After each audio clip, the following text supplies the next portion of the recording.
Video देखने के लिए मोटिवेशनल कहानियों को सब्सक्राइब, लाइक एंड शेयर कीजिए।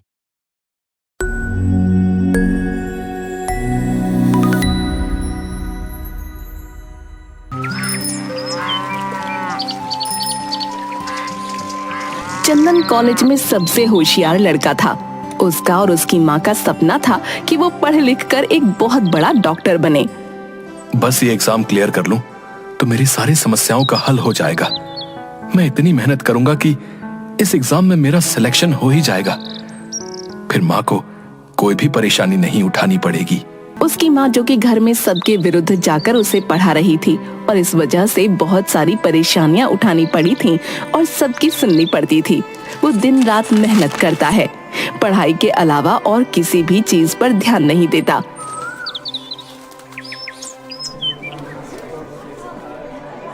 मैंने इतनी पढ़ाई की थी, मेरे दोस्तों में से किसी ने भी नहीं की, लेकिन मेरा ही सिलेक्शन नहीं हुआ। मेरी किस्मत ही खराब है। मैं क्या कहूँगा घर पर सबको। घर पर, अरे बेटा तू आ गया, मैं कब से तेरी राह देख रही हूँ। चंदन कुछ नहीं कहता और घर में आ जाता है। अरे क्या हुआ, इतना परेशान क्यों है? माँ, मैंने जो डॉक्टर के लिए परीक्षा दी थी ना, उसमें मैं पास नहीं हो पाया माँ। मैंने तो पहले ही कहा था कि साहबजादे पर इतने पैसे खर्च करने की कोई जरूरत नहीं है। इससे तो अच्छा होता कि खेती में ही मेरा हाथ बटाता।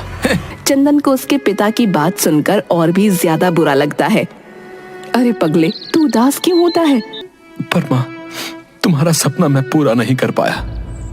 आपने कितनी परेशानियां उठाकर, सबके ताने सुनकर मुझे इतना पढ़ाया लिखाया, पर उसका कोई मतलब नहीं हुआ।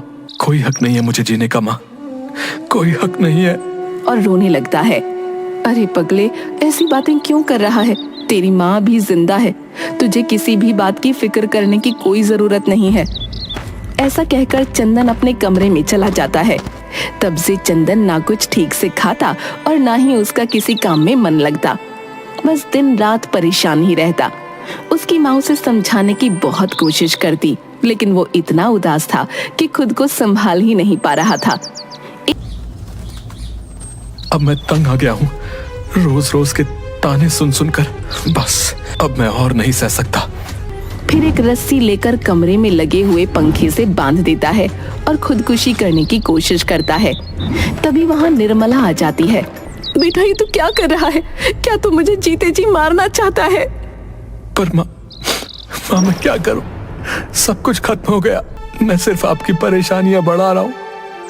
इससे तो मेरा मर जाना ही ठीक होगा माँ। बेटा, तू मेरी परेशानी नहीं है।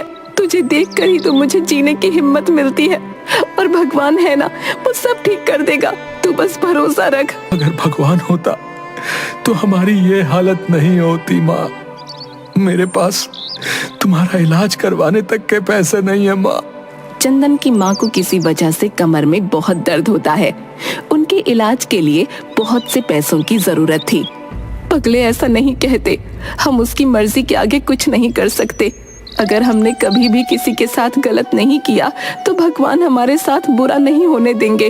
तू बस थोड़ा सब्र कर, सब ठीक हो जाएगा। और खबरदार, अब तू अगर ऐसे उदास बैठा तो।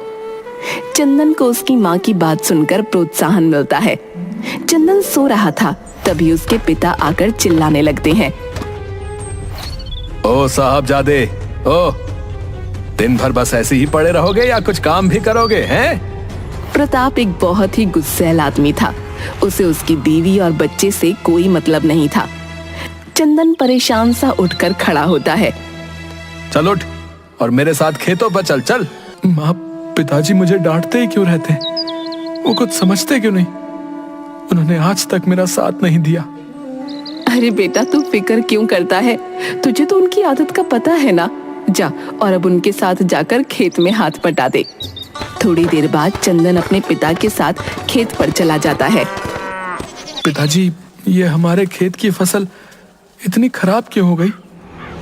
तू कहना क्या चाहता है, हैं? कि मैं खेती अच्छे से नहीं करता? मैंने ऐसा कब कहा? मैं तो बस यही कह रहा था कि फसल अच्छी नहीं हुई ना। आप इतना भड़क क्यों रहे हो? अच्छा, मैं भड़क रहा हूं? अब तू मुझे बताएगा कि खेती कैसे करते हैं? इतने सालों से मैं तुझे खेती करके ही तो पाल पोस रहा हूँ, समझा? पिताजी, मेरा वो मतलब नहीं था। मैं बस ये कह रहा था कि हम नए तरीके से खेती करके पैदावार और भी बढ़ा सकते हैं। अच्छा, तो एक काम कर, है इस बार की फसल तू ही संभालना। अच्छा, फिर तुझे समझ में आएगा कि बोलना कितना आसान है और करना कितना मुश्किल। ठीक है, मैं आपको नए तरीके से खेती करके दिखाऊंगा। एक बोरी अनाज तो उठा नहीं पाता है और खेती कर लेगा है? उसके पिता की बात सुनकर चंदन बहुत उदास हो जाता है। फिर चंदन इंटरनेट पर नए नए खेती करने के तरीके देखने लगता है। अगले दिन चंदन मंडी जाकर नए बीज लेकर आता है। ये देख गांव के कुछ लोग, ओ भैया, इस बोरी में क्या लेकर आया है? काका, मंडी से नए हाइब्रिड बीज लेकर आ रहा हूँ। तू भी ना चंदनवा, पढ़ लिख कर तेरा दिमाग खराब हो गया है। हाँ। चंदन उनकी बात को अनसुना करके बीज की बोरी घर के सामने उतारने लगता है।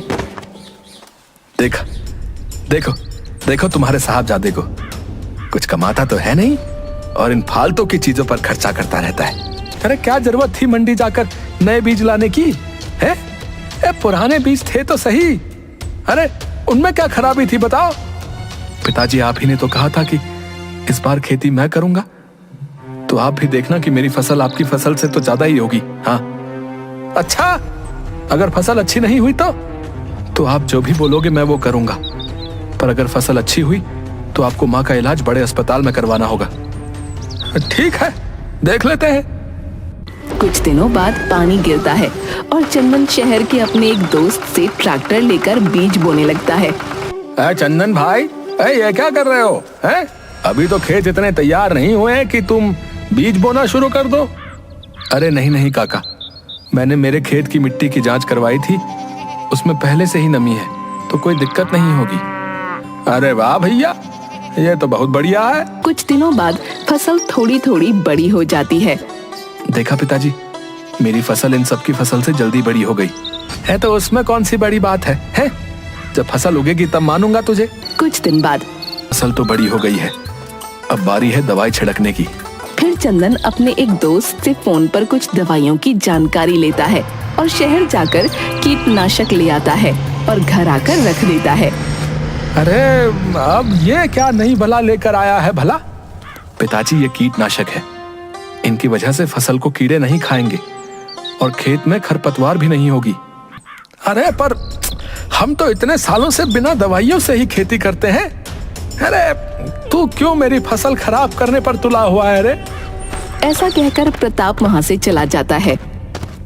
माँ, पिताजी मुझे बिल्कुल भी प्यार नहीं करते, हर वक्त मुझे डांटते रहते। मैं इतनी मेहनत कर रहा हूँ पर फिर भी वो बिल्कुल भी खुश नहीं होते। ऐसा नहीं है बेटा, वो तुझे बहुत प्यार करते हैं, पर बस जताते नहीं। अब तू जा और जाकर अपनी मेहनत और अपनी सूझबूझ से सबको दिखा दे कि तू बेवकूफी नहीं कर रहा। मुझे तुझ पर पूरा विश्वास है। निर्मला की बात सुनकर चंदन को अच्छा लगता है और वो जाकर खेत में कीटनाशक उड़ाता है। दिन भर मेहनत करके जब चंदन रात को घर आता है तो बहुत ही थक जाता है। अगले दिन सुबह, अरे प्रताप भैया, प्रताप भैया, अरे चलकर खेत पर तो देखो, अरे क्या हो गया? अरे भाई तुम जरा चलो तो, तुम्हारे खेत में अनाज का एक पौधा नहीं बचा भैया। क्या बात कर रहे हो? हाँ, शायद चंदन ने जो कीटनाशक उठाया था ना, शायद उसी वजह से। मैंने तुझे कहा था कि यह खेती बाड़ी तेरे बस की बात नहीं है, तो फिर तू क्यों अपनी मूर्खता को जग जाहिर करने की कोशिश करता है रे? फिर सभी गांव वाले खेत पर जाकर देखते हैं, फसल मुरझा गई थी। नालायक, देख, तेरी बेवकूफी की वजह से मेरी सारी फसल खराब हो गई। अब बता, इसका खामियाजा कौन देगा? बता। अरे भाई, ये खेती करना तुम्हारे बस का नहीं है भैया। हाँ, कमर टूट जाती है। हाँ, तब जाकर भी फसल की सही कीमत नहीं मिल पाती। तुम चले नए तरीकों से फसल उगाने। तुझे इतना ही खेती करने का शौक है तो मेरे यहाँ काम करने के लिए आजा। मैं तुझे अच्छे से सिखा दूंगा कि खेती कैसे करते हैं और बदले में पैसे भी दूंगा। वैसे भी कॉलेज में फसल उगाना नहीं सिखाते होंगे ना। अच्छा जमींदार काका, तो आप ये कहना चाहते हैं कि जो पढ़े लिखे होते हैं वो खेती करना नहीं सीख सकते? हाँ, इसीलिए कहता हूँ कि मेरे खेतों में काम करने आ जा। मैं तुझे अच्छे से खेती करना सिखा दूंगा। वैसे भी मुझे एक नौकर की जरूरत है। कम से कम तू बेवकूफी करना तो बंद कर देगा। चंदन सभी गांव वालों की ऐसी बातें सुनकर उदास होकर घर चला जाता है। मैंने शायद कीटनाशक में कुछ ऊपर नीचे कर दिया होगा, इसीलिए तो सारी फसल खराब हो गई। अब पिताजी मुझे खेती करने के लिए 1 रुपया नहीं देंगे और मैंने उनसे वादा किया था कि अगर मेरी फसल उनकी फसल से ज्यादा अच्छी हुई तो वो माँ का इलाज शहर के बड़े अस्पताल में करवाएंगे। पर अब माँ का इलाज भी नहीं हो पाएगा। हिम्मत मत हार बेटा, इस बार नहीं हुई तो क्या हुआ, आगे और मेहनत करके गलतियों से सीखना, समझा? कुछ दिन तक चंदन और उसके परिवार वाले इसी बात से परेशान होते हैं कि अब खेती के लिए पैसा कहाँ से लेकर आएं। कर ली ना अपनी मनमानी, है? देख लिया अपनी बेवकूफी का अंजाम। मैंने तो कहा था तुझे कि तुझसे खेती बाड़ी नहीं होगी। ना ही तू पढ़ाई में अव्वल आ पाया और ना खेती में। तू किसी काम का नहीं है रे। तू मर जाता तो ही अच्छा होता। अब मैं इतने पैसे कहां से लाऊंगा कि फिर से नए बीज लाकर बो दूं? अब तो गांव के सभी लोगों ने मजाक बनाकर रख दिया है मेरा। बेवकूफ कहीं का। मैं यहाँ आया ही क्यों? वही ट्रेन के नीचे आकर मर जाना चाहिए था मुझे। नहीं बेटा, ऐसी बातें क्यों कर रहा है, सब ठीक हो जाएगा। करीबन 1 हफ्ते बाद चंदन उदास मन से अपने खेत की तरफ जाता है और देखकर बहुत खुश हो जाता है। ये तो चमत्कार हो गया। मेरी फसल पहले से भी ज्यादा अच्छी हो गई। पर ये हुआ कैसे? उस कीटनाशक से तो पूरी फसल खराब हो गई थी। फिर चंदन दौड़ा हुआ अपने घर जाता है। पिताजी, वो हमारी फसल। अरे अब क्या हुआ? अरे पिताजी, हमारी फसल पहले से भी बहुत ज्यादा अच्छी हो गई, गांव में सबसे अच्छी। क्या? हाँ पिताजी, आपको यकीन नहीं आता तो आप खुद ही चलकर देख लीजिए।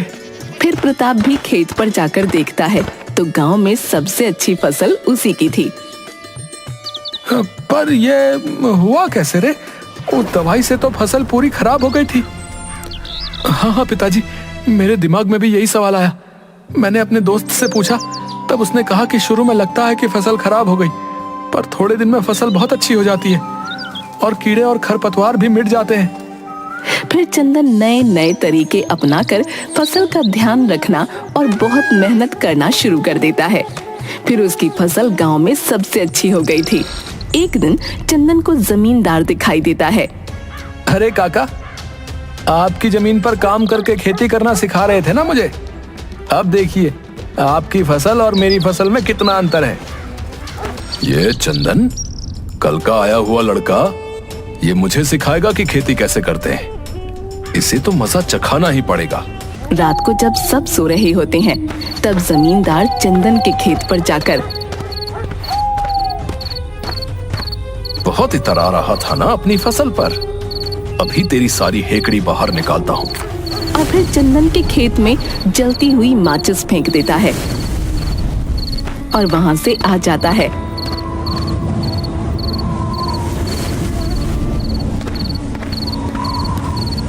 पर वो अपने घमंड में ये भी भूल जाता है कि उसका खेत भी पास में ही है। अब आएगा मजा। चंदन का चेहरा तो देखने लायक होगा। वाह ठाकुर वाह। अगली सुबह जमींदार उठकर घर के सामने दातुन कर रहा था। अरे जमींदार साहब, अरे आप इतने शांत होकर यहाँ दांत साफ कर रहे हैं और वहाँ गांव के खेत में जो है आपकी आग लग गई है। बेचारा चंदन, बहुत बुरा हुआ ना उसके साथ। क्या? पर आग तो आपके खेतों में लगी है। क्या? मेरे खेतों में आग? ये कैसे हो सकता है? मेरी फसल मेरी फसल। ऐसा कहकर अपनी धोती संभालकर वो तुरंत अपने खेतों की तरफ भागने लगता है। क्या किया तूने मेरे खेतों के साथ? ये सब तूने किया होगा ना? अरे नहीं नहीं काका, मैंने कुछ नहीं किया। मैं तो हर रोज की तरह अपने खेत को देखने आया था और यहाँ आकर देखा तो आपके खेत में आग लगी हुई थी।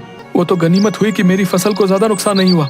अरे हाँ जमींदार साहब, और इसी की सूझबूझ की वजह से तुम्हारी और आसपास के लोगों की फसल बच पाई है, नहीं तो पूरे गांव वालों की फसल खराब हो जाती। पर यह कैसे हो सकता है? मैंने तो तेरी फसल में आग लगाई थी और ये आग मेरे खेतों में कैसे लग सकती है? आपने मेरे खेतों में आग लगाने की कोशिश की थी, पर क्यों? मेरी तो आपसे कोई दुश्मनी भी नहीं है। वो कहते हैं ना कि जो दूसरों के लिए गड्ढा खोदते हैं वो उसी में खुद गिर जाता है। ठाकुर, तूने बहुत ही गलत किया। इसकी सजा तो तुझे मिलेगी। तेरी वजह से चंदन का जितना भी नुकसान हुआ है उसका दोगुना मुआवजा तुझे चंदन को देना पड़ेगा। और हाँ चंदन बेटा, मुझे तुझ पर गर्व है कि तूने नए नए तरीके अपनाकर इतनी अच्छी खेती की और अब तू गांव के लोगों को भी आधुनिक तरीके से खेती करना सिखाएगा और उन्हें बीज और कीटनाशक दवाइयों के बारे में भी बताएगा। और हाँ, एक और बात, मैंने सुना है कि तूने डॉक्टर की पढ़ाई की है। हाँ सरपंच साहब, पर मैं उसमें पास नहीं हो पाया। मैं बहुत दिनों से गांव में एक अस्पताल बनवाने की सोच रहा था, पर कोई भी शहर का डॉक्टर गांव आने के लिए तैयार ही नहीं था। तो जब अस्पताल तैयार हो जाएगा तब उस अस्पताल में तू काम करना और हमारे गांव के लोगों का इलाज करना। मुझे माफ कर दे मेरे बच्चे, मैंने तुझे बहुत ही भला बुरा कहा। अरे नहीं नहीं पिताजी, आप माफी क्यों मांग रहे हैं?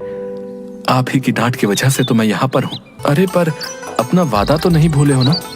देखिए, मैंने आपसे अच्छी फसल उगाई है। आपने मुझे वादा किया था कि आप माँ को शहर के बड़े अस्पताल में दिखाओगे और वहां पर मैं भी माँ को मॉनिटर करूंगा। हाँ हाँ, याद है मुझे। वीडियो देखने के लिए मोटिवेशनल कहानियों को सब्सक्राइब, लाइक एंड शेयर कीजिए।